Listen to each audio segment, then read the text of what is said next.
Hello everybody, ladies and gentlemen, welcome back to another week of Easy XP, your one-stop location for gaming news, info, discussion, and general gaming goodness. My name is Den and I will be your host as always. Another packed show for you in store. We'll be playing with the formula a little bit today, so along with our normal news, game recommendation and discussion topic, I'll also be providing you with game releases for the week so you can know what to look out for the week ahead. And so with that in mind, we've got a very packed schedule for today, so let's get straight into the news. And the leading headlines for this week: Xbox One may see Xbox 360 emulation in the future, and John Carmack talks in support of the Oculus and Facebook partnership. During Microsoft's Build Developer Conference, development lead Frank Savage discussed the potential of an official 360 emulator for the Xbox One. When asked about the potential for an emulator, Savage stated, "There are plans, but we're not done thinking them through yet. Unfortunately, it turns out to be hard to emulate the PowerPC stuff on the Xbox 360, on the x86 stuff, so there's nothing to announce, but I would love to see it myself." Now naturally, no one should see this as anything more than rumour or conjecture, but it does show that Microsoft are thinking about backwards compatibility for their new system, which is currently lacking any ways to play 360 games. Okay, so just a little bit of background for those of you who might not understand how the way emulation works. Basically, when it comes to new consoles, there are only really two ways that you can play the previous console's games on the newest edition, and that is either through hardware or through software emulation. The hardware in itself involves having bits of the old machine in your new console, which understandably rises up the price significantly. This is what the PlayStation 3 originally had to allow it to play PlayStation 2 games. The PlayStation 3, the early ones at least had a very small PlayStation 2 inside of them, which is how it allowed them to play PlayStation 2 games.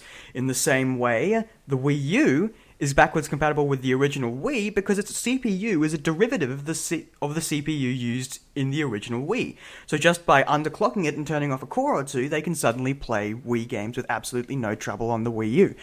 However, with the two new systems, since they both used incredibly strange architectures and switched the architecture dramatically, it's practically impossible to emulate the new one on the old.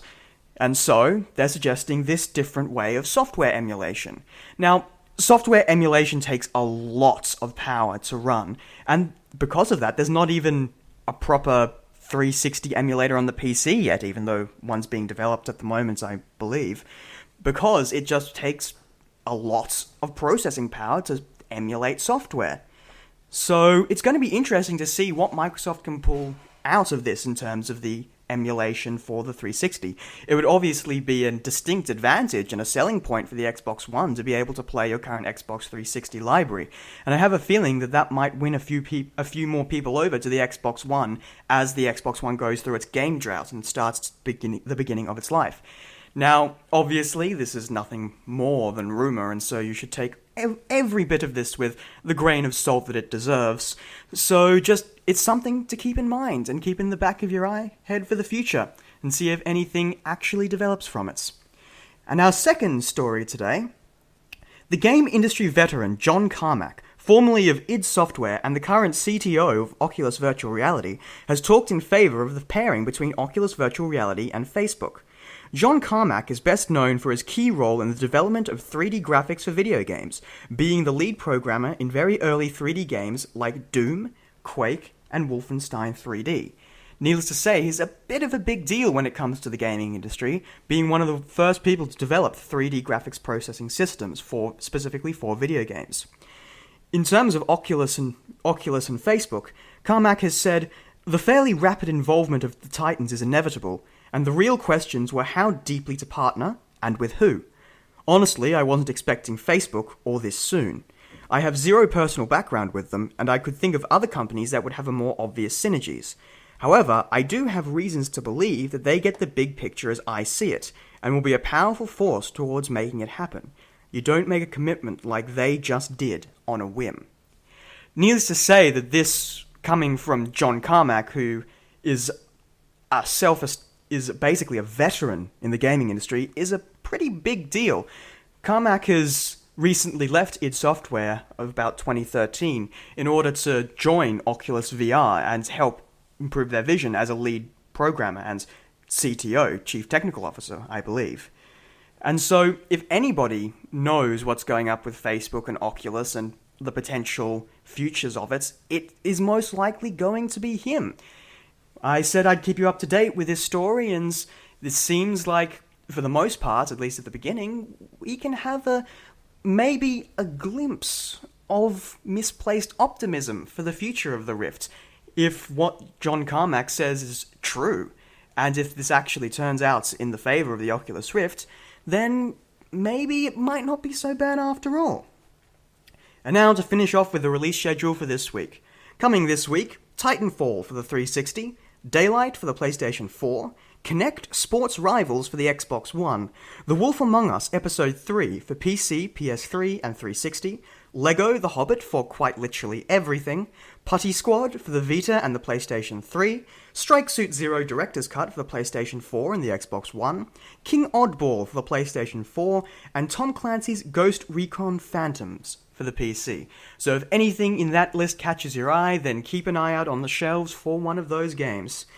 And with that ends the news. Let's take a quick break to a song, and then we'll be back with the game recommendation for this week. As always, the songs you're about to hear are available for free download on ocremix.org, and I think I'll be going for a distinct theme with my tracks this week. See if you can pick it out. And this next song is called, I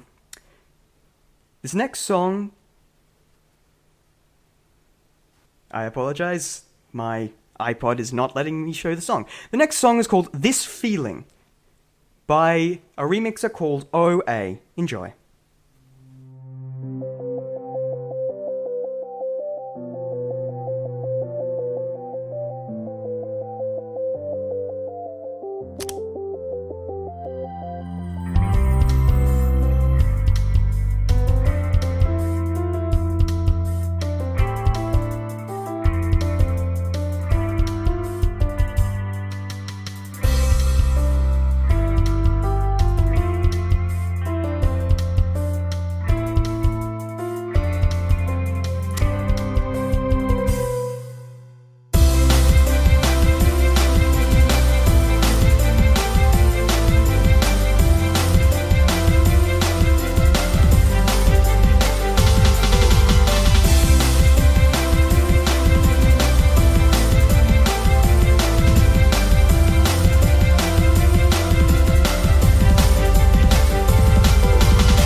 listening to Easy XP. My name is Den, and that was This Feeling by OA. On to the game recommendation for this week. Now, unlike my other two game recommendations, this game is a fairly older game in comparison, really. My game recommendation for this week is FTL, Faster Than Light, a little indie game that can be found on Steam. Faster Than Light was one of the first, if not the first, successful game Kickstarter, where it got crowdfunded from its community to build the game, which then got successfully released, and then subsequently successfully released on Steam. Now, Faster Than Light, what can I say about Faster Than Light? It's an adorable little game. It is fun, it can be quick, it is brutal, it is ruthless, and it has some very surprisingly in-depth mechanics. Basically, the essential plot of Faster Than Light is that you are an Imperial ship who carries codes vital to destroying a rebel uprising's resistance. So, very Star Wars-esque.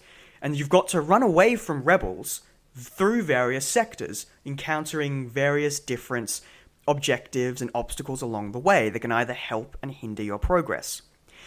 Now, a single game of Faster Than Light isn't very long. You could maybe complete it in about an hour and a half or 2 hours, depending on how good you are. But the thing about Faster Than Light is that it's a rogue-like game, in that all the content within it is, in a sense, randomly generated, and it is absolutely brutal and unforgiving with its gameplay. You may very quickly find yourself in a situation that you can't recover from, and your ship gets destroyed. And when that happens, your save gets deleted, and you have to go right back to the very beginning. That is the essence of the roguelike game, and that is why you can play it for hours upon hours on end, because it has immense amounts of replay value. Now, some people might be wondering why I'm mentioning such an old game in a game recommendation, and that's because for even owners of Faster Than Light may want to take another look at the game, because very recently they released an expansion pack for the game called Faster Than Light Advanced, which adds several new ships, a new race, some more objectives, and more content in general. And they're releasing this for the grand total of free upon the original game. For everybody who buys the game from this point on, and every person who's already owned Faster Than Light will get this expansion pack for free upon their original download, which is incredible value considering it's only a $10 game to begin with. And so that's my game recommendation for this week, Faster Than Light. And with that, I think I'll drop you back to another song now. This is another OC remix, working upon my theme, and I wonder if any keen-eared listeners have picked up the theme yet. This piece is known as Sudden Interjection.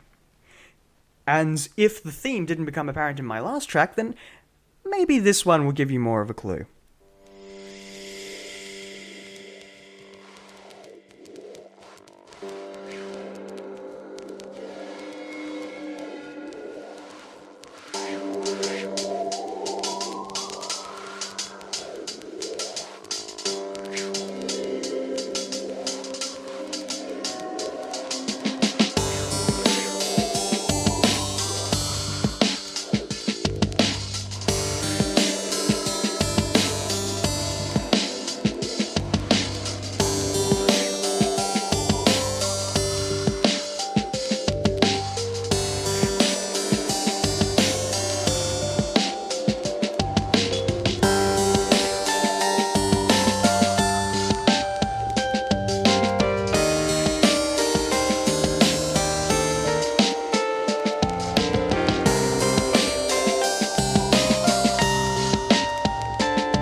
listening to Easy XP, and that was a lovely little track by a user named Prototype Raptor under the name of Southern Interjection.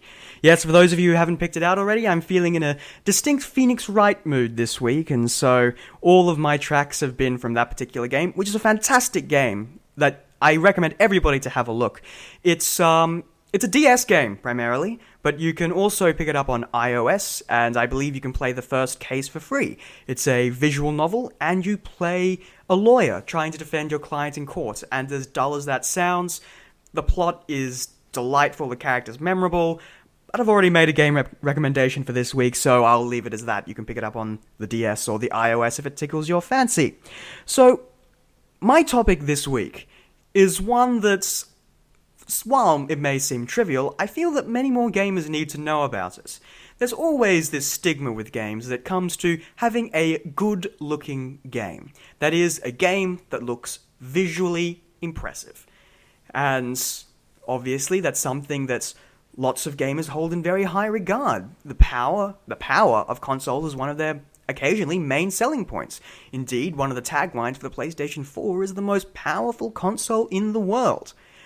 However, I'm not entirely sure that people actually understand what goes in to making a good-looking game. Now, at the outset, I probably should state that, of course, no matter how good a game looks, it's not going to make up for gameplay, obviously. I trust that doesn't need to be said. But obviously, video games are a very visual medium, so understanding how these visuals work in conjunction with it is a very important aspect of how we play our games. And so, what goes into making a good-looking game? Well, it's the constant diversity and the dichotomy between graphic fidelity and aesthetics. Now, they might seem like very similar things, but they're very subtly different. Graphics is the raw processing outputs of a certain game, and that is how many polygons it can render, the resolution of the textures, what shading effects the entire game has over it. And the other element, aesthetics, is how the graphics are used to build the world, how they are used to create a visually impressive image. Now, ever since we've known how to do 3D graphics, there's always been a constant arms race of sorts for the best looking, close to photorealistic game. And unfortunately, in some cases, that has led to the downgrade of the aesthetic of a lot of games. I remember a particular joke, a meme almost, during the last generation, is that real is brown, in the sense that all the next generation consoles were pushing out gritty, realistic, brown, colourless games. And that's where the distinction between graphics and aesthetics really comes into play. Because no matter how good your graphics are, if you don't have the aesthetics to match it up, chances are it's not going to look very good. Now, graphics are obviously fantastic. Rise, Son of Rome, and Battlefield 4 are both incredible looking games, but they also have very carefully constructed aesthetics to make the most of all of the power they've got under the hood. I think a very good example of the power of aesthetics are pretty much everything Nintendo has ever made. Obviously, people who have been around Nintendo for the last 2 generations know that their machines aren't exactly examples of powerhouses in terms of graphical fidelity. But when it comes down to aesthetics, Nintendo have nailed it in terms of how their games look. It's why, if you look at 2 Mario games, they might look very similar, because while one is running at a higher resolution with higher polygons and with better shading effects, they still look like Mario is meant to look like. And that is the key difference between graphics and aesthetics. With graphics, the benchmark you're setting for yourself is reality. And that is a very, very hard benchmark to match. While if you've got a carefully constructed aesthetic, you are making the game look like you want it to look, and how the game will always look. That's why lots of old games, for the SNES in particular, lots of old RPGs, which are all 2D and sprite-based, have aged very well and still look quite good to this day. Because of the technical limitations of the machines, they were only limited to low-resolution 2D images. They were forced to make the game look... They were forced to improve their aesthetic to make the game look better. and as a result, those games have aged very well, while more modern games that have just tried to push the graphical edge have aged quite quickly. So, for instance, if you go back and play some shooters that looked very real and very realistic back in the day, you'll notice that by today's standards, they haven't aged quite as well as you might have thought.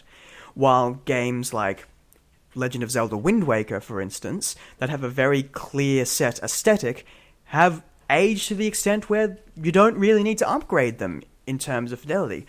I think a key example of this is the transition between Wind Waker and Wind Waker HD, the essentially remake for Nintendo's new Wii U console. When they set out to do the remake, the game looks exactly the same, except just at a higher resolution with some nicer lighting effects, and that's it. That's the advantage of having an incredibly solid aesthetic. That is the benefits of having a game that looks like it's meant to, rather than just aspiring to reality.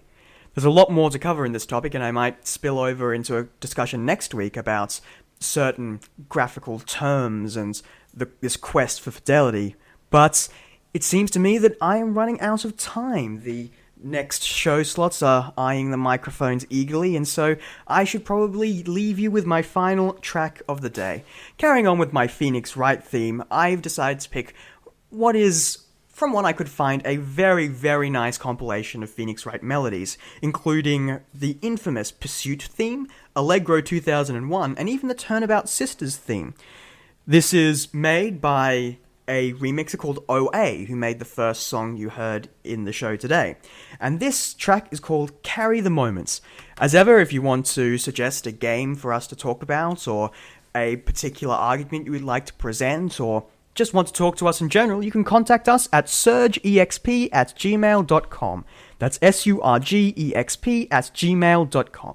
And in the next few days, we're hoping to get old episodes and future episodes put up online so that people can, if you're not particularly interested or are busy in this time slot, you can listen to us at any time you desire. And won't that be wonderful? And I will be setting that up over the next week, and next week I'll bring you concrete details on that. And so, until then, I leave you with Carry the Moments by OA. You have been listening to Easy XP. Enjoy.